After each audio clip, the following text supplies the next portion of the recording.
Imagine, je te donne 50 000 € à utiliser uniquement pour l'un de ces deux projets. Te payer un bac+5 dans une école de commerce ou monter ta boîte. Tu choisis quoi? On a souvent tendance à imaginer qu'une école, c'est la voie royale, surtout en France. Mais la voie royale, vers quoi? On a entre 40 et 50 ans de vie active. Alors autant bien choisir ce qu'on va en faire, non? Sauf qu'une étude révèle que 25% des actifs ne sont pas satisfaits de leur situation professionnelle. Bon, déjà attention, chacun met ce qu'il veut derrière le mot satisfaction, bonheur ou encore accomplissement. Tout le monde n'est pas à la recherche du job de ses rêves. Certains ont plutôt compris qu'ils allaient s'épuiser à aller le chercher plutôt qu'à profiter de leur vie. Pratiquer leur passion à côté du travail, profiter de voir leur famille, leur conjoint par exemple aussi. Chacun son projet de vie, ça ne se critique pas. Bon, par contre, il faut être conscient et penser que ce projet de vie, il se construit. Alors, école ou entrepreneuriat? Je vais vous donner tous les éléments pour prendre une décision. On va commencer par les écoles de commerce. Bon, déjà, je te file pas 50 000 €. Soit c'est tes parents qui payent, soit tu fais un emprunt. Ou alors, tu le fais en alternance. Et là, c'est l'entreprise qui paye tes études. Bon, clairement, l'emprunt, ça arrive souvent. Et là, t'as intérêt quand même à être sûr de toi et à trouver un métier qui paye plutôt bien à la sortie, parce que tu vas devoir rembourser cet emprunt. Maintenant que tu as réuni suffisamment d'argent pour pouvoir démarrer ton cursus, il va falloir travailler. Forcément, ça reste une école. Donc là, tu vas apprendre plein de choses très utiles, surtout ce qu'on appelle les soft skills. Alors, c'est quoi ce délire? En gros, en école, on va t'apprendre à parler en public, comment te tenir, avoir une bonne élocution, savoir prendre des initiatives, ou encore une certaine logique qui va te permettre d'analyser ou de comprendre les choses différemment, de façon plus efficace. On va te formater à avoir des idées originales, de la créativité. Pour le coup, c'est complètement différent d'autres formations, comme par exemple la fac de droit ou encore de maths, où là, on va t'apprendre beaucoup de ce qu'on appelle les hard skills. En français, des connaissances techniques. Le but de l'école de commerce, c'est que tu sois prêt à travailler dans une entreprise et à évoluer rapidement, surtout sur des postes de management, de relationnel, ou encore des métiers nouveaux qui n'existaient pas lorsque tu as commencé ton cursus. En gros, tu es formé à être polyvalent. C'est pour ça que c'est incroyable pour les gens qui ne savent pas quoi faire plus tard, parce qu'ils vont sortir d'études en étant ultra polyvalents. Bon, après, évidemment, on va t'apprendre des trucs concrets, mais là encore, on va chercher de la polyvalence. Il y a des écoles qui proposent une introduction informatique. Là, tu vas faire des hackathons. En gros, pour faire simple, tu vas travailler sur le projet d'une entreprise. Par contre, on va pas forcément t'apprendre à créer ta propre boîte, à entreprendre. Alors oui, il y a certains masters dans certaines écoles qui sont spécialisés dans l'entrepreneuriat, mais encore une fois, c'est assez large. Bon, ensuite, il y a un élément qui intéresse généralement beaucoup d'étudiants, et à juste titre, c'est le salaire en sortie d'études. Et en vrai, ça intéresse encore plus ceux qui font un emprunt. Bah oui,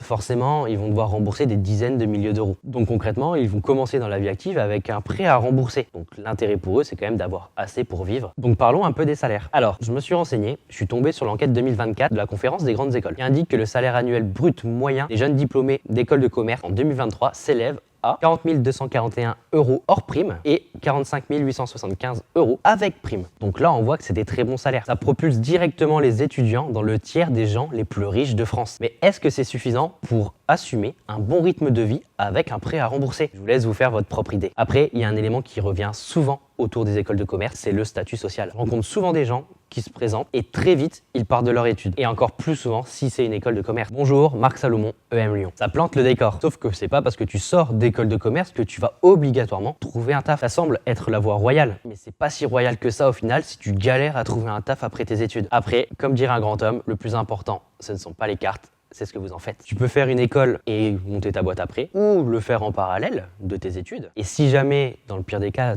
ça ne fonctionne pas, tu auras tout de même ton diplôme pour travailler. Bien qu'une expérience entrepreneuriale vale cher et t'apprenne énormément. Bon, là, tu as choisi du coup de prendre les 50 000 € pour créer ta boîte. Concrètement, tu vas pas avoir besoin des 50 000 € pour lancer ton entreprise. Pour créer une société en France, tu vas en avoir pour environ 1 000 €. Donc là, concrètement, il va te rester 49 000 €. Tu vas pouvoir utiliser cette somme-là pour différentes choses. Investir dans du matériel, dans des formations, ou également pour ta future trésorerie, pour aussi penser à te rémunérer, à prendre du salaire. Ou alors, tu peux réinvestir dans ta société ces 49 000 € là pour développer ta société, ou encore si tu as besoin de développer un nouveau produit par exemple, tu vas pouvoir utiliser cette somme-là. Donc là, tu vas penser plutôt à la partie financière maintenant. En France, tu as différents statuts juridiques possibles. Chaque statut a des spécificités qui vont aussi du coup te donner une certaine souplesse sur par exemple la rémunération, sur le salaire que tu vas pouvoir prendre au fur et à mesure, sur les cotisations sociales par exemple, et également sur des aides que tu vas potentiellement du coup avoir avec l'État. Bon, si tu es parti du principe que tu crées ta boîte et que tu n'allais pas en école de commerce, c'est que tu es sûr de ton projet, que tu as une idée derrière la tête et que de base, tu es très bon dans ce que tu vas faire, donc tu vas pouvoir facturer une somme quand même conséquente à tes futurs clients. C'est ce qu'on appelle du coup le TJM. Le TJM, c'est le taux journalier moyen, donc c'est ce que tu vas facturer à la journée à tes clients. Et donc tout simplement, ce taux journalier, ce que tu factures à tes clients, va donner le chiffre d'affaires que tu auras dans ta société. Le TJM est différent en fonction de chaque activité, chaque secteur. Par exemple, dans le domaine informatique, ça change régulièrement, il y a quand même du coup une grosse demande aussi au niveau de ce domaine. C'est un domaine qui explose à l'heure actuelle, donc on a une forte demande de consultants, de freelance. Et donc là, en fait, on a des des TJM qui vont varier. On est en moyenne entre 300 et 2000 euros par exemple. Je te parlais du TJM juste avant. Bah tout simplement, tu peux décider en étant indépendant de travailler le nombre de jours que tu cèdes par mois. Tu peux par exemple dire ok, je vais travailler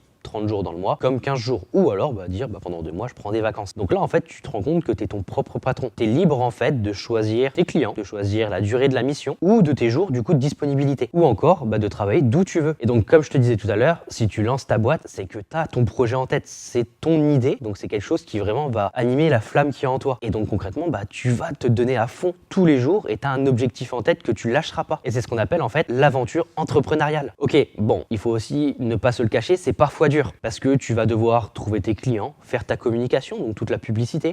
Tu vas devoir aussi gérer toute la partie administrative, ta compta. Donc beaucoup de choses qui vont s'accumuler. Et donc quelquefois, les mois vont aussi peut-être te sembler interminables ou tu vas peut-être avoir plus de travail, moins dormir. C'est aussi ça l'entrepreneuriat. Chaque journée est différente. Tu veux jouer la sécurité? Concrètement, oui, va en école de commerce. Tu auras ton diplôme à la fin, tu vas pouvoir trouver ton travail. Ou alors, tu peux aussi commencer ton activité en parallèle de ton boulot pour pas trop prendre de risques. Par contre, si tu as une idée en tête, vas-y, fonce. Essaye. Simplement, si tu ne le fais pas, tu auras des regrets par la suite et ça restera une idée. Je parle d'école de commerce depuis le début, donc effectivement, toi derrière l'écran, il y a forte chance que tu sois encore étudiant. Et donc je peux concevoir et je comprends que ce soit peut-être encore un peu risqué ou que tu n'aies pas encore assez d'argent pour pouvoir te lancer et créer ta propre société. Rien ne t'empêche du coup de prendre de l'expérience, de pouvoir monter en compétence avec l'école ou encore en prenant ton premier travail. Au fur et à mesure, tu vas pouvoir mettre de l'argent de côté, tu vas pouvoir prendre ton expérience, également augmenter tes compétences et par la suite, oui, tu pourras te lancer à ton compte. Et là, tu as un truc en France qui est vraiment génial, c'est que tu auras le droit au chômage. Ça va te permettre comme ça de pouvoir te lancer beaucoup plus facilement. Et l'organisme en France qui s'occupe de ça, c'est France Travail. Il te propose tout simplement plusieurs aides.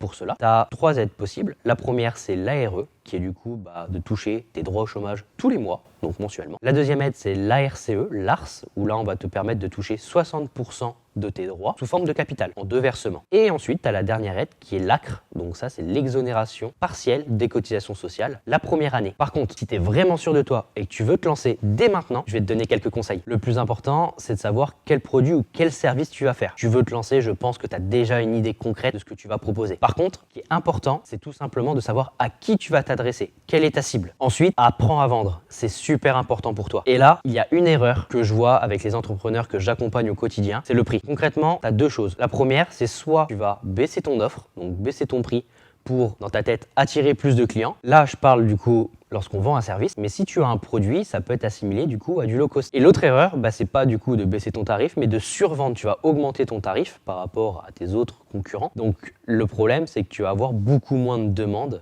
au quotidien. Ce que je te conseille, c'est tout simplement de regarder ce qui se passe du coup sur le marché, de t'aligner du coup au prix du marché dans un premier temps, et tout simplement de fournir un travail du coup qualitatif. Ça va être un canal d'acquisition qui va être super intéressant pour toi et surtout qui va rien te coûter. Autre conseil, ne fais pas l'erreur de faire trop de trucs en même temps. Ne pars pas dans tous les sens.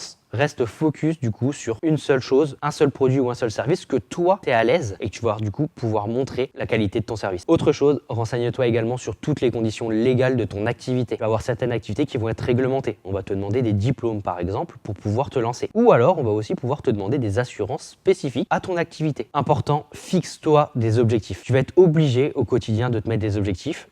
Ça peut être par exemple tous les 6 mois par exemple ou à l'année des échéances pour savoir si ton chiffre d'affaires a évolué. Je veux augmenter mon chiffre d'affaires de X% par exemple, ou alors de se dire voilà, j'ai besoin de tant de rémunération, je veux avoir tant de salaire à telle date. Et ça, en fonction du coup de tes objectifs et des échéances, tu vas pouvoir aussi du coup avoir une meilleure visibilité sur ton activité. Est-ce que ça va ou est-ce que ça va peut-être moins bien et pouvoir réadapter les choses. Et dans le pire des cas, peut-être du coup devoir retrouver un travail où là ça va être peut-être plus intéressant pour toi. Et donc si tu es sûr ou presque sûr de te lancer, mais que tu as quand même encore des questions ou besoin de conseils du coup sur la création d'entreprise, ça tombe bien. On a créé une formation sur la création d'entreprise qui est 100% gratuite. Donc tu n'auras vraiment rien à payer du début à la fin de cette formation. C'est une 20aine d'heures à peu près où tu vas avoir du coup des sessions vidéo, des quiz, donc tu auras vraiment énormément de ressources à disposition pour te permettre à la fin des 20 heures de te lancer tranquillement. Et si tu veux te lancer ou même avoir plus de conseils, tu peux nous contacter dans le lien en description et on t'accompagnera du coup sur choisir le meilleur statut et également répondre à toutes tes interrogations. Et on pourra créer ta boîte gratuitement.